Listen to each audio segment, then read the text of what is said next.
Assalamualaikum warahmatullahi wabarakatuh. Perkenalkan, saya Muhammad Ihsan dari kelas 12 IPS 3. Kali ini, video ini, saya akan membahas tentang roketase, kebudayaan suku Madura.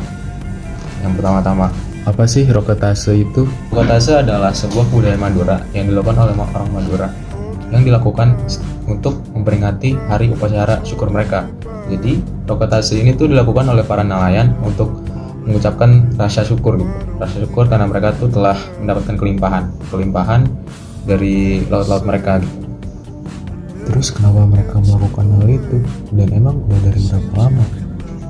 Ya, kenapa mereka melakukan hal itu? Karena emang udah tradisi mereka.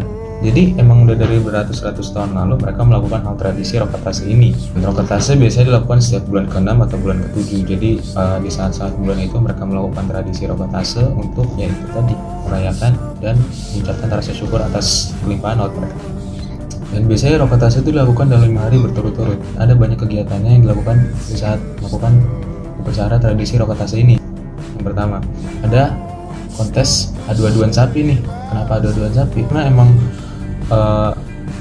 dari berbagai masing-masing orang tuh kayak mengadukan sapi-sapinya mereka tersendiri, dilihat dari penampilannya, dari tata riasnya, dari pakaiannya. Jadi sapi ini beneran diadu gitu secara kayak ibarat kata model lah gitu. Dan yang kedua, ini acara yang paling ditunggu-tunggu masyarakat nih katanya. Jadi itu ada namanya upacara tari menari. Jadi kenapa tari menari? Karena upacara itu tuh diselenggarakan untuk sekedar hiburan, dan itu yang benar-benar paling ditunggu masyarakat sih. Dan emang upacara tari menari ini juga diselenggarakan dengan adanya sinden. Jadi beneran kayak ditunggu-tunggu lah. Emang beneran orang Madura tuh suka sama ini gitu. Jadi yang paling ditunggu-tunggu di tradisi ya roketase ini emang gitu.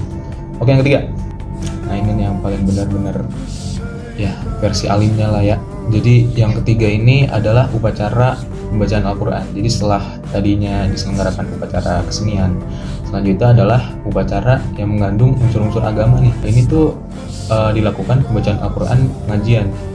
Nah barulah pada hari terakhir roketase diisi dengan mengasih kapal dan melarung sesaji di tengah laut.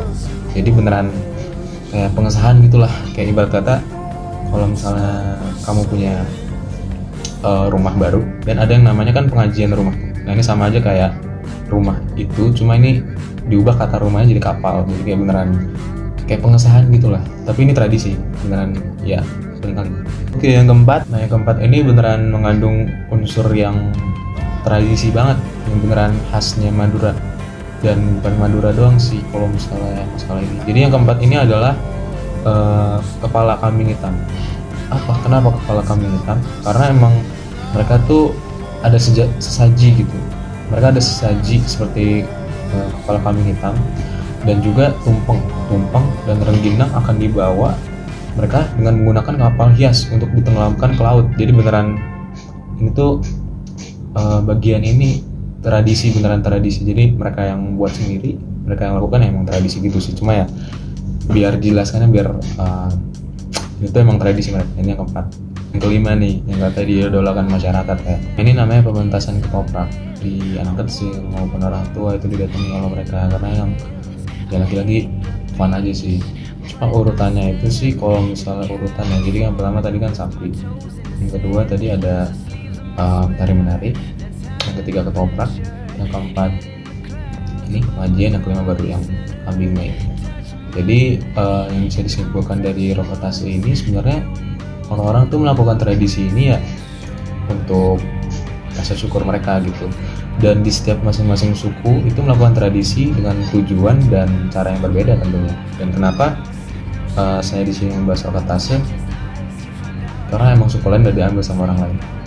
Jadi saya membahas roketase emang itu belum diambil. Jadi ya di sini saya menjelaskan roketase juga untuk pengetahuan kalian semua dan untuk pengetahuan saya sendiri, karena di sini saya masih belajar. Dan juga roketase ini beneran harus dikembangkan sih. Maksudnya bukan roketase doang, tradisi suku-suku lain, Indonesia lain gitu, jangan sampai punah. Kenapa? Saya punya quotes buat ini. Karena apa yang kita lakukan sejak dari awal itu jangan sampai punah gara-gara orang lain. Jangan sampai kita merubah cara hidup kita gara-gara orang lain, kecuali itu hal yang baik. Nah, ini kan bukan suatu hal yang buruk Dan juga ya emang kebiasaan, jangan sampai ya gitu gara-gara budaya barat, gara-gara budaya timur ya udah jadi diubah gini kan. Ya harga diri kita di mana gitu, maksudnya kayak semua orang tuh berbeda-beda, semua orang tuh penampilannya berbeda, fisiknya berbeda, akademiknya pun juga berbeda. Ya udah jangan sampai gara-gara orang lain jadi diubah juga gitu caranya. Terkecuali ya kayak tadi, maksudnya kalau misalnya salah, misalnya nih dia tuh jawabannya salah, orang lain kan bilang caranya gini, nah itu baru. Kalau misalnya ini kan kayak berkata ambil gini, kamu tersendiri punya cara untuk menyelesaikan satu soal dan jawabannya benar. Dan tapi orang kayak dikasih tahu tuh cara mereka, dan mereka tuh pakai cara yang lama ternyata. Mereka nggak tahu kalau misalnya kamu itu melakukan cara dengan cara yang terbaik, dengan cara yang bagus, tapi orang tuh nggak tahu. Orang malah kayak bilang, kenapa nggak cara ini, dikasih tahu yang lama, ternyata ya itu caranya. Ya udah, jadi akhirnya gitu. Oke, sekian untuk video kali ini. Bila ada kata salah saya mohon maaf, bila ada kekurangan saya juga mohon maaf. Wassalamualaikum warahmatullahi wabarakatuh. Peace.